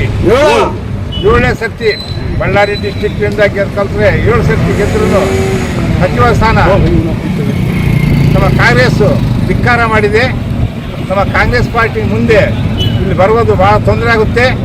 ನಮ್ಮ ಕಾಂಗ್ರೆಸ್ನವರೆಲ್ಲ ಸಾಮರ್ಥ್ಯವಾಗಿ ನಮ್ಮ ರಾಜೀನಾಮೆ ಕೊಡಕ್ಕೆ ಸಿದ್ಧ. ಕಾಂಗ್ರೆಸ್ ಪಾರ್ಟಿಯವರು ಇವತ್ತು ಅಧ್ಯಕ್ಷರುಗಳಾಗಲಿ ನಮ್ಮ ಸದಸ್ಯರುಗಳಾಗಲಿ ಎಲ್ಲ ಮುಂಚೂಣಿಯಲ್ಲಿದ್ದೇವೆ. ನೀವು ಇವಾಗ ನಮ್ಮ ಕಾಂಗ್ರೆಸ್ ಪಾರ್ಟಿಗೆ ನಮ್ಮ ಶಾಸಕರಾದಂಥ NY ಗೋಪಾಲಕೃಷ್ಣ ಅವರಿಗೆ ಸಚಿವ ಸ್ಥಾನ ಪಡೆದಿದ್ದಲ್ಲಿ ನಾವೆಲ್ಲ ರಾಜೀನಾಮೆ ಕೊಡೋಕ್ಕೆ ಸಿದ್ಧವಾಗಿದ್ದೇವೆ. ಚಿತ್ರದುರ್ಗದಲ್ಲಿ ಜಿಲ್ಲಾ ಪೊಲೀಸ್ ಇಲಾಖೆಗೆ ನೂತನ ವಾಹನವನ್ನ MLC KS ನವೀನ್ ಹಸ್ತಾಂತರವನ್ನ ಮಾಡಿದ್ದಾರೆ. ಚಿತ್ರದುರ್ಗದ ಜಿಲ್ಲಾ ಪೊಲೀಸ್ ಇಲಾಖೆಗೆ ನೂತನ ವಾಹನವನ್ನು MLC KS ನವೀನ್ ಹಸ್ತಾಂತರ ಮಾಡಿದ್ದಾರೆ. ಇನ್ನು ವಿಧಾನ ಪರಿಷತ್ನ ಸದಸ್ಯರಾದ KS ನವೀನ್ ರವರು ಸ್ಥಳೀಯ ಪ್ರದೇಶಾಭಿವೃದ್ಧಿ ಅನುದಾನದಿಂದ ಸುಮಾರು 14 ಲಕ್ಷ ವೆಚ್ಚದಲ್ಲಿ ಪೊಲೀಸ್ ಇಲಾಖೆಗೆ ನೂತನ ವಾಹನದ ಕೀಯನ್ನು SP ರಂಜಿತ್ ಕುಮಾರ್ ಬಡಾರು ಅವರಿಗೆ ಹಸ್ತಾಂತರ ಮಾಡುವ ಮೂಲಕ ನೂತನ ವಾಹನದ ಕಾರ್ಯಾರಂಭಕ್ಕೆ ಚಾಲನೆ ನೀಡಲಾಯಿತು. ಈ ವೇಳೆ KS ನವೀನ್ ಅವರು ಮಾತನಾಡಿದ್ದು, SP ಅವರ ಬೇಡಿಕೆಯಂತೆ ವಾಹನವನ್ನು ಕೊಟ್ಟಿದ್ದೇವೆ. ಪೊಲೀಸ್ ಇಲಾಖೆ ಮಾಡುತ್ತಿರುವ ಒಳ್ಳೆಯ ಕೆಲಸದಿಂದ ವಾಹನ ಕೊಟ್ಟಿದ್ದೇವೆ. ಜನಸಾಮಾನ್ಯರಿಗೆ ತೊಂದರೆ ಆದ ಸಮಯದಲ್ಲಿ ತಕ್ಷಣವೇ ರಕ್ಷಣೆಗೆ ತೆರಳಲು ಸಹಕಾರಿಯಾಗಲಿದೆ. ವಾಹನವನ್ನು ಬಳಕೆ ಮಾಡುವ ಮೂಲಕ ಪೊಲೀಸ್ ಇಲಾಖೆಗೆ ಹೆಚ್ಚು ಚುರುಕಾಗುತ್ತದೆ. KS ನವೀನ್ ನೀಡಿದ್ದಾರೆ. ಜನರಿಗೆ ಅಪಘಾತ ಆದ ಸಂದರ್ಭದಲ್ಲಿ ಹೆಚ್ಚಿನ ಸಮಯದಲ್ಲಿ ಈ ವಾಹನ ತಕ್ಷಣಕ್ಕೆ ಸಹಕಾರಿಯಾಗಲಿದ್ದು, ಸಾರ್ವಜನಿಕರ ಕಷ್ಟಗಳಿಗೆ ತಕ್ಷಣವೇ ಸಹಕಾರಿಯಾಗಲಿದ್ದು, ಪೊಲೀಸ್ ಇಲಾಖೆಗೆ ಉತ್ತಮ ರೀತಿ ಇದರ ಸದುಪಯೋಗವನ್ನು ಪಡೆಯುವಂತೆ MLC KS ನವೀನ್ ಸಲಹೆ ನೀಡಿದ್ದಾರೆ. ವರದಿ ಹರೀಶ್, ಚಿತ್ರದುರ್ಗ.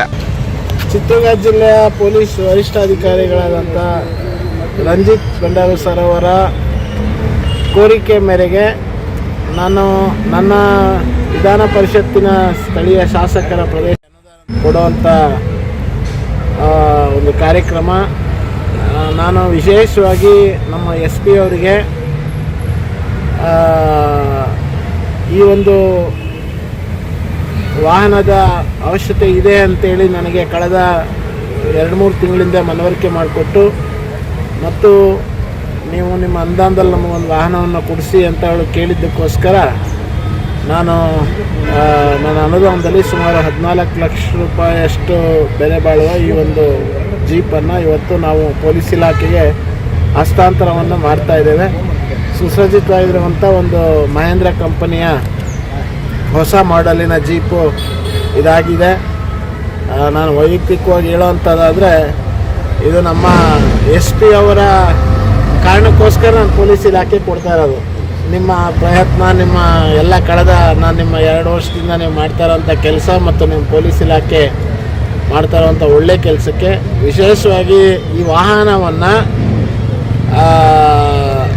ಏನು ನಮ್ಮ ಪೊಲೀಸ್ ಇಲಾಖೆಗೆ ಫೋನ್ ಕರೆಗಳು ಬರುತ್ತೆ, ಕಾನೂನಿ ಸಹಾಯವನ್ನು ಬೇಡ್ತಾರೆ, ಅಥವಾ ಎಲ್ಲೇ ಯಾರಿಗಾರ ತೊಂದರೆಗೆ ಒಳಗಾದಂಥ ಸಂದರ್ಭದಲ್ಲಿ ಅವರ ಸಹಾಯಕ್ಕೆ ಹೋಗುವಂಥ ರೀತಿಯಲ್ಲಿ ಬಳಕೆಯನ್ನು ಮಾಡ್ಕೊಳ್ಳೋವಂಥದಕ್ಕೆ ಹೆಚ್ಚು ಒತ್ತನ್ನು ಕೊಡಬೇಕು. ಮತ್ತು ವಿಶೇಷವಾಗಿ ನಮ್ಮ ಏನು ಚಿತ್ರದುರ್ಗ ಜಿಲ್ಲೆಯ ವ್ಯಾಪ್ತಿಯಲ್ಲಿ ಬರುವಂಥ ನಮ್ಮ SP ಅವರ ಕೆಳಗಡೆ ಬರುವಂಥ ಅಧಿಕಾರಿಗಳ ಬಳಕೆಗೆ ಇದನ್ನು ಕೊಟ್ಟು ನಮ್ಮ ಪೊಲೀಸ್ ಇಲಾಖೆಯಲ್ಲಿ ಇನ್ನೂ ಚುರುಕಾಗಿ ಹೆಚ್ಚು ಸಾರ್ವಜನಿಕರಿಗೆ ಇದರ ಪ್ರಯೋಜನ ಸಿಗುವಂಥ ರೀತಿಯಲ್ಲಿ ಆಗಬೇಕು ಅನ್ನುವಂಥದ್ದು ಒಂದೇ ನಾನು SP ಅವರ ಹತ್ರ ವಿನಂತಿಯನ್ನು ಮಾಡುವಂಥದ್ದು. ಅನೇಕ ಸಾರಿ ನಮ್ಮ ಪೊಲೀಸ್ ಇಲಾಖೆಯ ವಾಹನಗಳು ಬೇರೆ ಬೇರೆ ಕಾರಣಕ್ಕೋಸ್ಕರ ಗಣ್ಯ ವ್ಯಕ್ತಿಗಳಿಗೆ ಎಸ್ಕಾರ್ಟ್ ರೀತಿಯಲ್ಲಿ ಬಳಕೆ ಆಗುತ್ತೆ. 2-3 ವೆಹಿಕಲ್ಗಳು ಬಂದುಬಿಡುತ್ತೆ. ಅದರ ಅವಶ್ಯಕತೆಗಿಂತ ಹೆಚ್ಚಿನದಾಗಿ ಇವತ್ತು ಜನಸಾಮಾನ್ಯರಿಗೆ ಅಪಘಾತಗಳಾದಂಥ ಸಂದರ್ಭದಲ್ಲಿ 112ಗೆ ಕಾಲ್ ಮಾಡಿದಂಥ ಸಂದರ್ಭದಲ್ಲಿ, ಅಥವಾ ತುರ್ತಾಗಿ ಪೊಲೀಸ್ ಇಲಾಖೆ ಅಧಿಕಾರಿಗಳು ಬೇರೆ ಬೇರೆ ಸ್ಥಳಗಳಿಗೆ ತೆರಳಬೇಕಾದಂಥ ಸಂದರ್ಭದಲ್ಲಿ ಹೆಚ್ಚು ಬಳಕೆ ಆದರೆ ಒಳ್ಳೆಯದು. ಮತ್ತು ಇದರಿಂದ ಸಾರ್ವಜನಿಕರಿಗೆ ಹೆಚ್ಚು ಲಾಭ ಆಗುತ್ತೆ ಮತ್ತು ಸಾರ್ವಜನಿಕ ಕಷ್ಟಗಳಿಗೆ ಪೊಲೀಸ್ನವರು ಸ್ಪಂದಿಸುವಂಥ ರೀತಿ ಆಗುತ್ತೆ. ಇದರಿಂದ ಈ ಒಂದು ಕೆಲಸ ಇನ್ನೂ ಚೆನ್ನಾಗಿ ನಡೀಲಿ ಅಂತ ನಾನು ಮತ್ತೊಮ್ಮೆ ನಮ್ಮ SP ಅವರಿಗೆ ನನ್ನ ಕಡೆಯಿಂದ ಮತ್ತು ಪೊಲೀಸ್ ಇಲಾಖೆ ಎಲ್ಲ ಅಧಿಕಾರಿಗಳಿಗೆ ನನ್ನ ಕಡೆಯಿಂದ ಉತ್ಪೂರ್ವಕ ಅಭಿನಂದನೆ ತಿಳಿಸಿ ಇನ್ನೂ ಚೆನ್ನಾಗಿ ಕೆಲಸ ಮಾಡಿ ಅಂತ ನಾನು ವಿನಂತಿಯನ್ನು ಮಾಡ್ತೀನಿ. ನೋಡ್ಕೊಂತ ಹೋಗೋದು, ಉಪಯೋಗ ಆಗಂತ ಕೆಲಸ ಮಾಡ್ಬೇಕು ಸರ್. ದಯವಿಟ್ಟು ಮೀಟಿಂಗ್ ಮಾಡಿದ್ದಾರೆ, ಬರ ಘೋಷಣೆ ಮಾಡೋಂಥದಕ್ಕೆ ಸದ್ಯ ಕಷ್ಟ ಅಂತ CM ಹೇಳಿದ್ದಾರೆ. ಆದರೂ ನಾವು ಹೊಲಕ್ಕೆ ಹೋಗಿದ್ದೀವಲ್ಲ, ರೈತರ ಪರಿಸ್ಥಿತಿ ಬರ ಘೋಷಣೆ ಮಾಡಿ ಎಷ್ಟು ಮಳೆ ಬಂದರೂ ಕೂಡ ರೈತ 5 ರೂಪಾಯಿ ಮಳೆ ಬಂದರೂ ಉಪಯೋಗ ಆಗಲ್ಲ. ಸದ್ಯ ಪರಿಸ್ಥಿತಿ ನಮ್ಗೆ ಉಳಿಸೋದು ಮಾಡೋಣ. ಅದಕ್ಕೆ ಎಲ್ಲ ಮಾಹಿತಿ ಇಟ್ಕೊಂಡು ಮಾಡಿದ್ರೆ ಅನುಕೂಲ ಆಗುತ್ತೆ ಸರ್. ಜಿಲ್ಲೆ ಪೂರ್ತಿ ಗೊತ್ತೇ ಜಿಲ್ಲೆ ಹೇಳಿದ್ರಲ್ಲ ಸಂಪೂರ್ಣ ನಮ್ಮ ಸ್ಥಿತಿ ಏನಾಗುತ್ತೆ ಅಂತ ನಾವು ಇವತ್ತು ಆದ್ಯತೆ ಮೇಲೆ ಮಾಡ್ತೀವಿ ಮಾಡಿಸ್ತೀವಿ. ಭಾಳ ಅನುಕೂಲ ಆಗಿದೆ, ಜನ ನೆನೆಸ್ಕೊಂತಾರೆ ನಿಮ್ಮನ್ನ. ಚಿತ್ರದುರ್ಗದಲ್ಲಿ ಕಾಂಟ್ರಾಕ್ಟರ್ ಮತ್ತು ಕ್ರಷರ್ ಇಬ್ಬರಿಗೂ ಬಲಿಯೂ ಸರ್ಕಾರ ರಾಯಲ್ಟಿಯನ್ನ ಸಂಗ್ರಹ ಮಾಡ್ತಾ ಇದೆ. ಕಾಂಟ್ರಾಕ್ಟರ್ ಮತ್ತು ಕ್ರಷರ್ ಇಬ್ಬರ ಬಳಿಯೂ ಸರ್ಕಾರ ರಾಯಲ್ಟಿ ಸಂಗ್ರಹಿಸುತ್ತಿದೆ. ಇಂತಹ ದ್ವಿಮುಖ ನೀತಿಯಿಂದ ನಮಗೆ ನಷ್ಟವಾಗುತ್ತಿದೆ. 44A ಕಾಯ್ದೆಯನ್ನು ಸರ್ಕಾರ ಹಿಂದಕ್ಕೆ ಪಡೆದು ಒಂದೇ ನೀತಿಯನ್ನು ಅನುಸರಿಸಲಿ ಎಂದು ಜಿಲ್ಲಾ ಕ್ವಾರೆ ಮತ್ತು ಕ್ರಷರ್ ಮಾಲೀಕರ ಸಂಘದ ಅಧ್ಯಕ್ಷ ಅಬ್ದುಲ್ ಮಜೀದ್ ಸರ್ಕಾರಕ್ಕೆ ಎಚ್ಚರಿಸಿದ್ದಾರೆ. ಪತ್ರಕರ್ತರ ಭವನದಲ್ಲಿ ಸೋಮವಾರ ಸುದ್ದಿಗೋಷ್ಠಿಯಲ್ಲಿ ಮಾತನಾಡಿದ ಅವರು, ಆಂಧ್ರ ತಮಿಳುನಾಡಿನಿಂದ ಕರ್ನಾಟಕಕ್ಕೆ ಜಿಲ್ಲೆಗಳು ಬರುತ್ತಿವೆ. ಆದರೆ ಅವರಿಂದ ರಾಜ್ಯ ಸರ್ಕಾರಕ್ಕೆ ಯಾವುದೇ ತೆರಿಗೆ ಪಾವತಿ ಆಗುತ್ತಿಲ್ಲ. ಸರ್ಕಾರಕ್ಕೆ ಸಂದಾಯವಾಗಬೇಕಾದ ರಾಯಲ್ಟಿ ಎಲ್ಲ ಹೋಗಿದೆ. ಆದರೂ ನಮಗೆ ಕಿರುಕುಳ ನಿಂತಿಲ್ಲ. ಸಾಲ ತೀರಿಸಲಾಗದೆ ಆತ್ಮಹತ್ಯೆ ದಾರಿ ಹಿಡಿಯಬೇಕಾಗುತ್ತದೆ ಎಂದು ಅವರು ರಾಜ್ಯ ಸರ್ಕಾರ 44A ಕಾಯ್ದೆಯನ್ನು ಹಿಂದಕ್ಕೆ ಪಡೆದು ನಮ್ಮನ್ನು ಕರೆಸಿ ಮಾತನಾಡಿ, ಸಮಸ್ಯೆಯನ್ನು ಬಗೆಹರಿಸದಿದ್ದರೆ ಆಗಸ್ಟ್ 10ರಂದು ನಂತರ ಕ್ರಷರ್ಗಳನ್ನು ನಿಲ್ಲಿಸಿ ಉಗ್ರ ಹೋರಾಟ ಮಾಡಬೇಕಾಗುತ್ತದೆ ಎಂದು ಅಬ್ದುಲ್ ಮಜೀದ್ ಸರ್ಕಾರಕ್ಕೆ ಎಚ್ಚರಿಸಿದರು. ಕಾಂಟ್ರಾಕ್ಟರ್ ಮತ್ತು ಕ್ರಷರ್ ಇಬ್ಬರ ಬಳಿಯೂ ಸರ್ಕಾರ ರಾಯಲ್ಟಿ ಸಂಗ್ರಹಿಸುತ್ತಿದೆ. ಇಂತಹ ದ್ವಿಮುಖ ನೀತಿಯಿಂದ ನಮಗೆ ನಷ್ಟವಾಗುತ್ತಿದೆ. 44A ಕಾಯ್ದೆಯನ್ನು ಸರ್ಕಾರ ಹಿಂದಕ್ಕೆ ಪಡೆದು ಒಂದೇ ನೀತಿಯನ್ನು ಅನುಸರಿಸಲಿ. 1 ವರ್ಷದಿಂದ ಸರ್ಕಾರಕ್ಕೆ ನಮ್ಮ ಬೇಡಿಕೆಗಳ ಬಗ್ಗೆ ಮನವಿಯನ್ನು ಸಲ್ಲಿಸುತ್ತಿದ್ದೇವೆ. ಇನ್ನೂ 4-5 ದಿನ ಕಾಯುತ್ತೇವೆ. ಸಚಿವ ಸಂಪುಟ ವಿಸ್ತರಣೆಯಾದರೆ ನೂತನ ಸಚಿವರಿಗೆ ಮನವಿಯನ್ನು ಅರ್ಪಿಸುತ್ತೇವೆ. ಕಲ್ಲು ಗಣಿಗೆ ಸಂಬಂಧಿಸಿದಂತೆ DMG ಕಡೆಯಿಂದ ಪ್ರತಿ ವರ್ಷ ಆಡಿಟ್ ಆಗುತ್ತಿರುವುದರಿಂದ ಕೆಇಬಿ ಬಿಲ್ ಪಾವತಿಸಿಕೊಳ್ಳುವುದನ್ನು ತಕ್ಷಣ ನಿಲ್ಲಿಸಬೇಕು.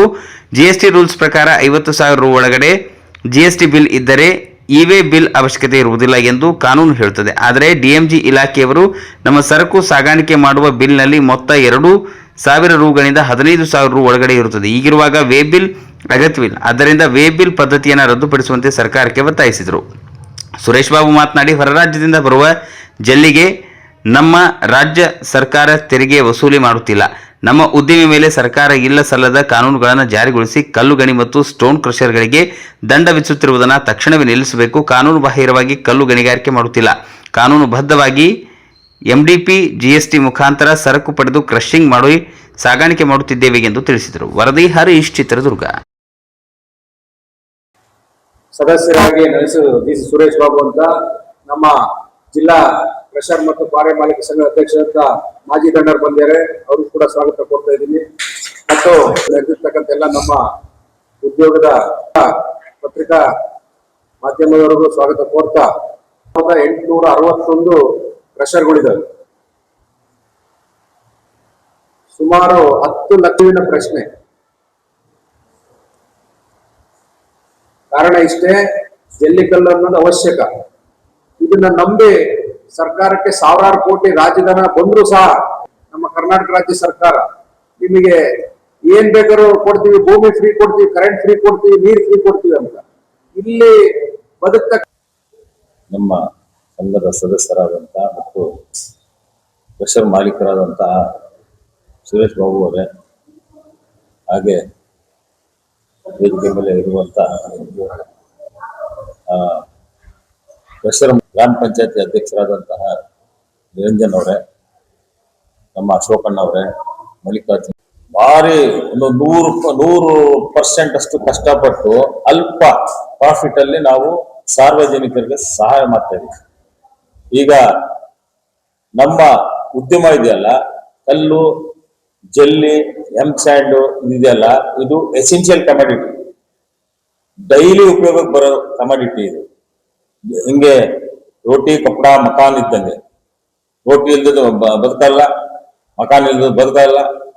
ಹಂಗಾಗಿ ನಾವು ಅಲ್ಪ ಪ್ರಾಫಿಟ್ ಅಲ್ಲಿ ನಾವು ನಮ್ಮ ರಾಜ್ಯಕ್ಕೆ, ನಮ್ಮ ದೇಶಕ್ಕೆ ಸೇವೆ ಮಾಡ್ತೇವೆ. ನಾವೆಲ್ಲೂ ಬೇರೆ ಕಡೆ ಎಲ್ಲೂ ನಮ್ಮ ಇವನ್ ಹೊರ ರಾಜ್ಯಕ್ಕೂ ನಾವು ಕಳಿಸ್ತಿಲ್ಲ, ಮತ್ತೆ ಎಕ್ಸ್ಪೋರ್ಟ್ ಮಾಡ್ತಿಲ್ಲ. ನಮ್ಮ ರಾಜ್ಯಕ್ಕೆ, ನಮ್ಮ ದೇಶಕ್ಕೆ ನಾವು ರೋಡ್ಗಳಿಗಾಗ್ಲಿ, ಮನೆಗಟ್ಟಕ್ಕಾಗ್ಲಿ, ಇನ್ಫ್ರಾಸ್ಟ್ರಕ್ಚರ್ ಆಗ್ಲಿ, ಎಲ್ಲದಕ್ಕೂ ನಾವು ಮುಂದೆ ನಿಂತ್ಕೊಂಡು ನಾವು ಮಾಡ್ತೀವಿ. ಅದು ಎಷ್ಟು ಕಷ್ಟಪಟ್ಟು, ಮತ್ತೆ ಸರ್ಕಾರದ ಹೊರೆ ನಾವು ತಗೊಂಡಿದ್ದೀವಿ. ಒಂದೊಂದು ಕ್ರಷರ್ ಇಂದ ಹೆಚ್ಚು ಕಮ್ಮಿ ಡೈರೆಕ್ಟ್ ಇಂಡೈರೆಕ್ಟ್ ಆಗಿ ಒಂದು 500 ಫ್ಯಾಮಿಲಿ, ಒಂದು 500 ಸಂಸಾರ ಬದುಕ್ತದೆ. ಈಗ ಟಿಪ್ಪರ್ ಮಾಲೀಕರಾಗ್ಲಿ, ಟಿಪ್ಪರ್ ಡ್ರೈವರ್ಗಳಾಗ್ಲಿ, ಟ್ರ್ಯಾಕ್ಟರ್ ಮಾಲೀಕರಾಗ್ಲಿ, ಟ್ರ್ಯಾಕ್ಟರ್ ಡ್ರೈವರ್ಗಳಾಗ್ಲಿ, ಮತ್ತೆ ನಮ್ಮ ಲೇಬರ್ಸ್ ಅವ್ರಿಗೆ ಸುರಕ್ಷಿತವಾಗಿ ನೋಡಿಕೊಂಡು ನಾವು ನಮ್ಮ ಉದ್ಯಮ ನಡೆಸ್ತಾ ಇದ್ದೀವಿ.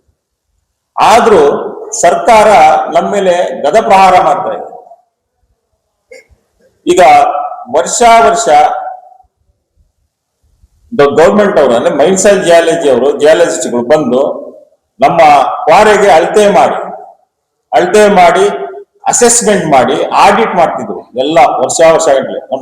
ನಮ್ಮ ಕ್ವಾರೆಗಳು ಎಲ್ಲಿಂದ ಸ್ಟಾರ್ಟ್ ಆಗಿದಾವೋ ಅಲ್ಲಿಂದನೂ ವರ್ಷ ಮಾಡಿ ನಾವು ಇಷ್ಟು ಪ್ರೊಡಕ್ಷನ್ ಮಾಡಿದೀವಿ, ಇಷ್ಟು ಪ್ರೊಡಕ್ಷನ್ ನೀವು ದುಡ್ಡು ಕೊಟ್ಟಿದ್ದೀರಾ, ಇಷ್ಟು ರಾಯಲ್ಟಿ ತೆಗಿದ್ದೀರಾ ಅಂತ ಬಿಟ್ಟು ಅಸೆಸ್ಮೆಂಟ್ ಮಾಡಿ ಎವ್ರಿ ಇಯರ್ ಪ್ರತಿ ವರ್ಷನೂ ಅಸೆಸ್ಮೆಂಟ್ ಮಾಡಿ ಆಡಿಟ್ ಮಾಡಿದ್ದಾರೆ, ಕ್ಲೋಸ್ ಮಾಡಿದ್ದಾರೆ.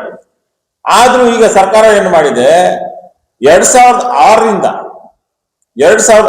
ಡ್ರೋನ್ ಆರಿಸಿ ನೀವು ಅಷ್ಟು ತೆಗ್ದಿದ್ದೀರಾ ಇಷ್ಟು ತೆಗ್ದಿದ್ದೀರಾ ಅಂತ ಬಿಟ್ಟು ನಮ್ಮ ಮೇಲೆ ಪೆನಾಲ್ಟಿಗಳು ಹಾಕೋದು, ನಮ್ಮ ಮೇಲೆ ನ್ಯೂನತೆ ಹುಡ್ಕೋದು, ಅವೆಲ್ಲ ಮಾಡಿ ನಮಗ್ ಭಾರಿ ಹಿಂಸೆ ಮಾಡ್ತಾ ಇದ್ದಾರೆ. ಮೇಡಮ್, ಈಗ ತಾನೇ ಬಂದಿರೋ ನಮ್ಮ ವೆಂಕಟೇಶನಿಗೆ ಸ್ವಾಗತ ಬಯಸ್ತೀನಿ. ಈಗ MMDR ಆಕ್ಟ್, ಇದು central government major minerals regulation act ಅಂತ 1957 ಅಲ್ಲಿ ಆಗಿದೆ ಮೇಜರ್ ಮಿನರಲ್ಸ್ಗೆ. ಅದರಲ್ಲಿ ಏನಿದೆ, ಯಾವ್ದನ್ನ ಒಂದು ನ್ಯೂನ್ಯತೆ, ಯಾವ್ದನ್ನ ಒಂದು ವೈಲೇಷನ್ ಇದ್ರೆ 5 ಲಕ್ಷ ರೂಪಾಯಿ ಹೆಕ್ಟರ್ಗೆ ಫಿಕ್ಸ್ ಮಾಡಿ ಕ್ಲೋಸ್ ಮಾಡ್ರಿ ಅಂತ ಇದೆ MMR ಆರ್ಡ್. ನಮ್ದು Karnataka minor minerals regulation act 1994 ಅಲ್ಲಿ ಆಯ್ತು. 1994 ಅಲ್ಲಿ ಕನ್ಸೆಷನ್ ಅಂದ್ರೆ ಎಲ್ಲಾರ್ಗು ಸೆಂಟ್ರಲ್ ಗವರ್ಮೆಂಟ್ ಏನೋ ಒಂದು ಕನ್ಸೆಷನ್ ಆಕ್ಟ್ ನೀವು ಮಾಡ್ಕೊಡ್ರಿ, ನಿಮ್ ರಾಜ್ಯದಲ್ಲಿ ಏನೇನಾಗುತ್ತೆ ಎಲ್ಲ ನೋಡ್ಕೊಂಡು ನೀವು ಮಾಡ್ಕೊಡ್ರಿ ಅಂತ ಬಿಟ್ಟು 1994 ಅಲ್ಲಿ ಕನ್ಸೆಷನ್ ಆಕ್ಟ್ ಮಾಡ್ತು. ಅದ್ರಲ್ಲಿ ಏನಿದೆ, ಪ್ರತಿ ವರ್ಷ ನೀವು ಆಡಿಟ್ ಮಾಡಿ, ಮೈನ್ಸ್ ಅಂಡ್ ಜಿಯಾಲಜಿ ಆಡಿಟ್ ಮಾಡಿ ಏನ್ ಪ್ರೊಡಕ್ಷನ್ ಆಗಿರುತ್ತೆ, ಅವ್ರು ಎಷ್ಟು ಅಮೌಂಟ್ ಕಟ್ತಾರೆ ಅನ್ನೋದು ಫಿಕ್ಸ್ ಮಾಡ್ಕೊಂಡು ನೀವು ಬರ್ರಿ ಅಂತ ಬಿಟ್ಟು ಅದರಲ್ಲಿ ಆ ರೂಲ್ಸ್ ಅಲ್ಲೇ ಇದೆ. ಹಾಗಾಗಿ ಇವ್ರು ಇಲ್ಲಿ ಏನ್ ಮಾಡ್ತಾ ಇದಾರೆ, 2006ರಿಂದ ತಗೊಂಡು 2023ವರೆಗೂ ತಗೊಂಡಿದ್ದಾರೆ. ತಕೊಂಡು ನಮ್ಗೆ ಅಷ್ಟು ಪೆನಾಲ್ಟಿ ಕಟ್ರಿ, ಇಷ್ಟು ಪೆನಾಲ್ಟಿ ಕಟ್ರಿ ಅಂತ ಹೇಳ್ಬಿಟ್ಟು ಈಗ ಮೊನ್ನೆ ತಾನೇ 44A ಒಂದು ರೂಲ್ ಮಾಡಿದ್ದಾರೆ. ಆ 44A ರೂಲ್ ಅಲ್ಲಿ ಕಸ್ತಾಟ್ನವರು ಅದೇ ಕರ್ನಾಟಕ ರಿಮೋಟ್ ಸೆನ್ಸಿಂಗ್ ನವ್ರಿಗೆ ಡ್ರೋನ್ ಹಾರ್ಸಕ್ ಕೊಟ್ಟು, ಆ ಡ್ರೋನ್ ಅಲ್ಲಿ ವಾಲ್ಯೂಮ್ ಏನ್ ಬಂದಿದೆ ಅಂದ್ರೆ ಅಕ್ಕ ಪಕ್ಕದ್ದು ಅಲ್ಲಿ ಇಲ್ಲಿ, ಅದ್ರಲ್ಲಿ ಏನು ನಾವು ದುಡ್ಡು ಕಟ್ಟಿರೋದು ಯಾವ್ದು ಡಿಟೆಕ್ಟ್ ಮಾಡಿಲ್ಲ. ಮತ್ತೆ OB ಅಂತ ಬರುತ್ತೆ, ಮಣ್ಣು ತೆಗೆದಿರೋದು ಯಾವ್ದು ಡಿಟೆಕ್ಟ್ ಮಾಡಿಲ್ಲ. ನಾವು ರಾಯಲ್ಟಿ ಕಟ್ಟಿರೋದು ಯಾವ್ದು ಡಿಟೆಕ್ಟ್ ಮಾಡಿಲ್ಲ. ಹಂಗೆ ಸುಮ್ನೆ ಅವ್ರು ಏನ್ ವ್ಯಾಲ್ಯೂಮ್ ಕೊಟ್ರು ಆ ವ್ಯಾಲ್ಯೂಮ್ ತಗೊಂಡ್ಬಂದು ಆಗ್ಬಿಟ್ಟು ನೋಡ್ರಿ ಇಷ್ಟು ಕಟ್ಬೇಕು ನೀವು ದುಡ್ಡು ಅಂತ ಹೇಳ್ಬಿಟ್ಟು ನಮ್ಗೆ ಗದಪ್ರಹಾರ ಮಾಡ್ತಿದ್ದಾರೆ. ಇಲ್ಲದ್ರೆ ಕ್ಲೋಸ್ ಮಾಡ್ತೀವಿ, ಅದ್ ಮಾಡ್ತೀವಿ, ಇದು ಮಾಡ್ತೀವಿ ಅಂತ. ಆಮೇಲೆ ಇನ್ನೊಂದೇನಂದ್ರೆ, ಗವರ್ಮೆಂಟ್ ಇಂದು ಪಾಲಿಸಿ ಏನಾಗ್ತಾ ಇದೆ, ಡ್ಯುಯಲ್ ಪಾಲಿಸಿ ಆಗಿದೆ. ದ್ವಿಮುಖ ನೀತಿ ಏನಂದ್ರೆ, ಈಗ ನಮ್ ಕ್ರಷರ್ ಹತ್ರನೂ ರಾಯಲ್ಟಿ ಕಲೆಕ್ಟ್ ಮಾಡ್ತಾರೆ, ಹಾಗೆ ಕಾಂಟ್ರಾಕ್ಟರ್ಗಳು ಬಿಲ್ಲಲ್ಲೂ ಕಟ್ ಮಾಡ್ತಾರೆ. ಎಲ್ಲೂ ಯಾವ ಇದ್ರಲ್ಲೂ ಇಲ್ಲ ಈ ತರ ಟ್ಯಾಕ್ಸ್ 2 ಸರಿ ಕಲೆಕ್ಟ್ ಮಾಡೋ ಯಾವ ಸರ್ಕಾರದಲ್ಲೂ ಇಲ್ಲ.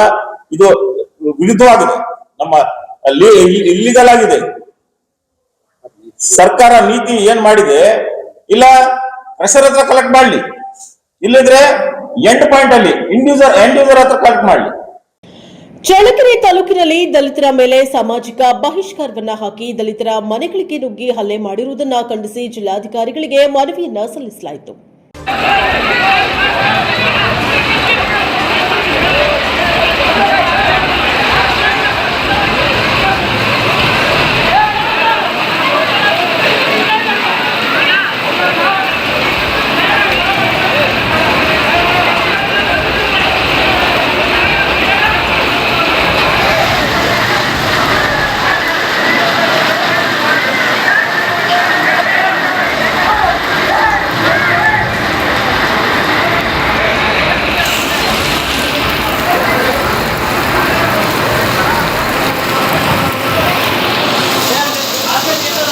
ಚಳ್ಳಕೆರೆ ತಾಲೂಕು ತಳಕು ಹೋಬಳಿ ಕಾಟಂದೇವರಕೋಟೆ ಅಂದರೆ ಅಕ್ರಮ ದಲಿತರ ಮೇಲೆ ಸಾಮಾಜಿಕ ಬಹಿಷ್ಕಾರ ಹಾಕಿ ದಲಿತರ ಮನೆಗಳಿಗೆ ನುಗ್ಗಿ ಹಲ್ಲೆ ಮಾಡಿರುವುದನ್ನು ಖಂಡಿಸಿ ಚಿತ್ರದುರ್ಗ ಜಿಲ್ಲಾಧಿಕಾರಿಗಳಿಗೆ ಸೋಮವಾರ ಮನವಿಯನ್ನು ಸಲ್ಲಿಸಿದರು. ರಭಸವಾದ ಮಳೆ ಬಂದರೂ ಸಹ ಸತತವಾಗಿ 1 ಗಂಟೆ 30 ನಿಮಿಷಗಳ ಕಾಲ ಮಳೆಯಲ್ಲೇ ಕುಳಿತುಕೊಂಡು ಹೋರಾಟ ಮಾಡಿ ಜಿಲ್ಲಾಧಿಕಾರಿಗಳಿಗೆ ಮನವಿಯನ್ನು ಸಲ್ಲಿಸಿದರು. ಭರ್ಜರಿ ಮಳೆಯಲ್ಲಿ ಇಬ್ಬರು ಮಹಿಳೆಯರು ಬಹಳ ಅಸ್ವಸ್ಥರಾದರು. ಪೊಲೀಸ್ ವಾಹನದಲ್ಲೇ ಆಸ್ಪತ್ರೆಗೆ ಸಾಗಿಸಲಾಯಿತು.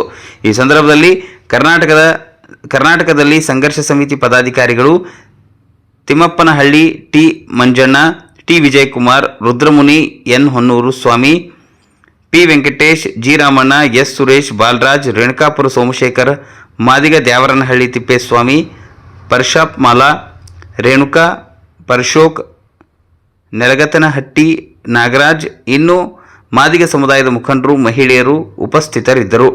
ವರದಿ ಹರೀಶ್, ಚಿತ್ರದುರ್ಗ.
ಹಾಸ್ಪಿಟಲ್ ಇದ್ದಾರೆ ಸರ್, ಒಂದು ನಿಮಿಷ ಹೇಳ್ಬಿಡ್ತೀನಿ.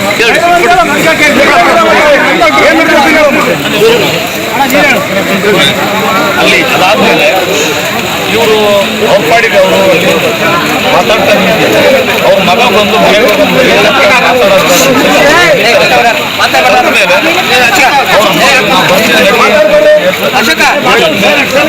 ಅದು ರಸ್ತೆ ಬದಿ ಸರ್, ಈ ಕಡೆ ಮಾದಿಗರ ಕಾಲೋನಿ, ಈ ಕಡೆ ಊರಿದೆ ಸರ್. ಅಲ್ಲಿ ನಿಂತ್ಕೊಂಡು ಮಾತಾಡ್ತಿರ್ಬೇಕಾದ್ರೆ ಈ ಹುಡುಗರು ಬೇರೆ ಜಾತಿ ಬಂದು ನೀವು ಇಲ್ಲೇನು ಮಾತಾಡೋದು ಹೋಗ್ಲಿ ಅಂತ ಹೇಳ್ಬಿಟ್ಟು ಆ ಯಜಮಾನ ಮತ್ತೆ ಆ ಯಜಮಾನ ಮಗನ್ನ ಹೊಡಿತಾರೆ ಸರ್. ಬಂದು ಹೊಡೆದಂತ ಹೊತ್ತಿನಲ್ಲಿ ಕಾಲೋನಿ ಬರ್ತಾರೆ. ಬಂದಾಗ ಒಂದಷ್ಟು ಜನ ಹೋಗ್ತಾರೆ, ಯಾಕೆ ನಾವು ತಂದೆನ ಒಂದು ಮನೆಗೆ ಕರ್ಕೊಂಡು ಹೋಗ್ತಿದ್ದ ಅಂತ ಹೇಳಿ ಅವ್ರನ್ನ ಕೇಳಕ್ ಹೋದಾಗ ಮತ್ತೆ ಓದಿರೋಂಥ ಎಲ್ಲ ಸಮುದಾಯದವರು ಹುಡುಗರು ಬೇರೆ ಎಲ್ಲರೂ ಬಂದು ಅಲ್ಲಿ ಅವ್ರನ್ನ ಹೊಡಿತಾರೆ. ಹೊಡೆದಾದ್ಮೇಲೆ ಮನೆಗೆ ಹೋಗ್ತಾರೆ. ಇವರು ಕಾಲೋನಿ ಪಕ್ಕದಲ್ಲೇ ಇರೋದ್ರ ಮನೆಗಳು. ಮನೆ ಒಳಗೆ ಹೋದ ತಕ್ಷಣ ಓದಿರೋಂಥವ್ರು ಒಂದು 200ರಿಂದ 300 ಜನ ಬಂದು ಕಾಲೋನಿಗೆ ನುಗ್ಗಿ ಮನೆ ಒಳಗೆ ಇರ್ತಕ್ಕಂಥವ್ರನ್ನ ಎಳೆಳ್ಕೊಂಡು ಹೊಡೆದು ಬಿಟ್ಟು ದೊಡ್ಡ ದಾಖಲೆ ಮಾಡಿಬಿಟ್ಟಿದ್ದಾರೆ. ಹೆಣ್ಮಕ್ಳು ಬಿಡ್ಸಕ್ಕೆ ಹೋದ್ರೆ ಅವ್ರಿಗೂ ಸಮೇತನು ಚೆನ್ನಾಗಿ ಹೊಡೆದು ಬಿಟ್ಟಿದ್ದಾರೆ. ಇದು ಈ ತಾಲೂಕಲ್ಲಿ ಅವಳಿ ತಾಲೂಕಲ್ಲಿ ಮೊಳಕಾಲ್ಮೂರು ಮತ್ತು ಚಳ್ಳಕೆರೆ ಒಳಗಡೆ ನಮಗೆ ನಿರಂತರವಾದ ಈ ಸಮುದಾಯಕ್ಕೆ ದೌರ್ಜನ್ಯ ನಡೀತಾನೇ ಇದೆ. ಕಾನೂನು, ಜಿಲ್ಲಾಡಳಿತ, ಪೊಲೀಸ್ ಇಲಾಖೆ ಎಲ್ಲರನ್ನು ಒಳಗೊಂಡಂತೆ ಪ್ರತಿ ಬಾರಿ ನಾವು ಪ್ರತಿ ಗ್ರಾಮದ ಎಲ್ಲ ಬೇಡಿಕೆಗಳನ್ನು ನಿಮ್ಮ ಅಹವಾಲು, ದೂರು ಎಲ್ಲ ಕೊಟ್ಟಿದ್ದೀವಿ. ಆದರೂ ಕೂಡ ಯಾವುದೋ ಒಂದು ಸಮುದಾಯ ಅದ್ರ ಜೊತೆಗೆ ಇತರೆ ಸಮುದಾಯಗಳು ಸೇರ್ಕೊಂಡು ಈ ಮಾದಿಗ ಸಮುದಾಯನ ಅತ್ಯಂತ ಕೀಳಾಗಿ ನೋಡ್ತಾರೆ. ಅಲ್ಲೂ ನಾವು ಅವರಿಗೆ ಆರೋಪಿಗಳು ನಿಮ್ಮ ಜೊತೆಗೆ ಇದ್ದಾರೆ ಅಂತ ನಾವು ಗಮನ ತಂದಿದ್ದೀವಿ. ಆದರೆ ಈವರೆಗೂ ಕೂಡ ಯಾವೊಬ್ಬ ಆರೋಪಿನ ದಸ್ತಗಿರಿ ಮಾಡಿಲ್ಲ. ಇದು ಕೂಡ ಅಲ್ಲಿ ಒಂದು ಅಟ್ರಾಸಿಟಿ ಒಳಗಡೆ ಕೆಲವು ಕಮ್ಯುನಿಟಿಗಳು PCR ಆಕ್ಟಿಗೆ ಅಷ್ಟೇ ಒಳಪಡೋದ್ರಿಂದ, PCR ಆಕ್ಟ್ ಅಷ್ಟು ಪರಿಣಾಮಕಾರಿಯಾಗಿ ಕೆಲಸ ಆಗದೆ ಇಲ್ಲದಿರೋದ್ರಿಂದ ಆ ಜಾತಿಯನ್ನ ಮುಂದಿಟ್ಟು SC ST ಕಾಯ್ದೆ ಒಳಗೆ ಅನ್ವಯ ಆಗ್ತಕ್ಕಂಥ ಜಾತಿಗಳೇ ಇವತ್ತು ಮಾದಿಗರನ್ನ ಹತ್ತಿಕ್ಕುವಂಥ ಕೆಲಸ, ಮಾನ ಪ್ರಾಣ ತೆಗಿತಕ್ಕಂಥ ಕೆಲಸಗಳನ್ನು ಮಾಡ್ತಾ ಇದ್ದಾರೆ. ತಾವು ಈ ಜಿಲ್ಲೆಗೆ ಬಂದು 3 ವರ್ಷ ಆಗಿದ್ರೂ ಕೂಡ ಈ ಜಿಲ್ಲೆಯ ಕೆಲವು ಹಳ್ಳಿಗಳ, ತಾಲೂಕುಗಳ ಎಲ್ಲ ಪರಿಸ್ಥಿತಿಗಳು ತಮ್ಮ ಗಮನದಲ್ಲಿದೆ. ಆ 2 ತಾಲೂಕಲ್ಲಿ ಮಾದಿಗರು ನಿರಂತರವಾಗಿ ದೌರ್ಜನ್ಯ ಅನುಭವಿಸ್ತಾ ಇದ್ದಾರೆ. ತಾವು ಸೀರಿಯಸ್ ಆಗಿ ಜಿಲ್ಲಾಡಳಿತ, ತಾವು ಮತ್ತು SP ತಮ್ಮ 2 ಇಲಾಖೆಗೆ ಯಾವ ರೀತಿ ನಿರ್ದೇಶನ ನೀಡಿ ನಮಗೆ ಮಾನ ಪ್ರಾಣ, ನಮ್ಮ ಅಕ್ಕ ತಂಗಿಯರ ಮಾನ ಪ್ರಾಣ ರಕ್ಷಣೆ ಮಾಡೋದಕ್ಕೆ ತಾವು ಮುಂದಾಗಬೇಕಂತೇಳಿ ಪದೇ ಪದೇ ಕೇಳ್ತಾ ಇದ್ವಿ. ಇವತ್ತು ಕೇಳ್ತಾ ಇದ್ವಿ. ನಾವು ಶೋಚನೀಯ ಸ್ಥಿತಿಯಲ್ಲಿ ಬದುಕ್ತಾ ಇದ್ವಿ. ದಯವಿಟ್ಟು ನಮ್ಮನ್ನು ಒಳಗೇಣಿನಿಂದ ನೋಡಿ. ಕಾನೂನು ಒಳಗಡೆ ನಮಗೆ ಏನು ರಕ್ಷಣೆ ಕೊಡಬೇಕು ಅದನ್ನು ಸಂಪೂರ್ಣವಾಗಿ ಕೊಡಿ. ಇವತ್ತು ಭಯದ ವಾತಾವರಣದಲ್ಲಿದ್ದೀವಿ. ನಾವು ಯಾರೂ ಕೂಡ ಹಳ್ಳಿಯಲ್ಲಿ ಹೋದಂಥ ಪರಿಸ್ಥಿತಿ ಇಲ್ಲ. ಒಂದು ಕೆಲಸ ಮಾಡಿ, ನಾಳೆ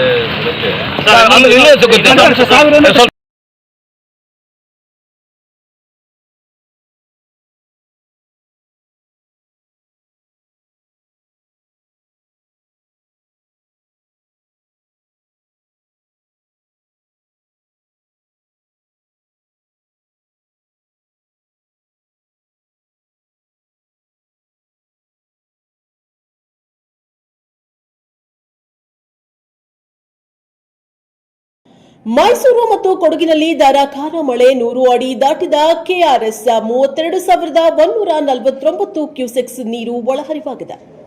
ಕೊಡಗಿನಲ್ಲಿ ಧಾರಾಕಾರ ಮಳೆ 100 ಅಡಿ ದಾಟಿದ ಕೆಆರ್ಎಸ್ 32,149 ಕ್ಯೂಸೆಕ್ ನೀರು ಒಳಹರಿವು. ಕೊಡಗಿನಲ್ಲಿ ಸುರಿಯುತ್ತಿರುವ ಧಾರಾಕಾರ ಮಳೆಯಿಂದ ಕೆಆರ್ಎಸ್ ಜಲಾಶಯದ ನೀರಿನ ಮಟ್ಟ 100 ಅಡಿ ದಾಟಿದೆ. ಜಲಾಶಯಕ್ಕೆ ಭಾರೀ ಪ್ರಮಾಣದಲ್ಲಿ ನೀರು ಒಳಹರಿವು ಆಗುತ್ತಿದೆ. ಕೆಆರ್ಎಸ್ ಜಲಾಶಯದ ಗರಿಷ್ಠ ಮಟ್ಟ 124.80 ಅಡಿ ಆಗಿದ್ದು ಇಂದಿನ ನೀರಿನ ಮಟ್ಟ 102.9 ಅಡಿಗೆ ಏರಿಕೆಯಾಗಿದೆ. ಜಲಾಶಯಕ್ಕೆ ಸೆಕೆಂಡ್ಗೆ 32,149 ಕ್ಯೂಸೆಕ್ ನೀರು ಒಳಹರಿವು ಆಗುತ್ತಿದೆ.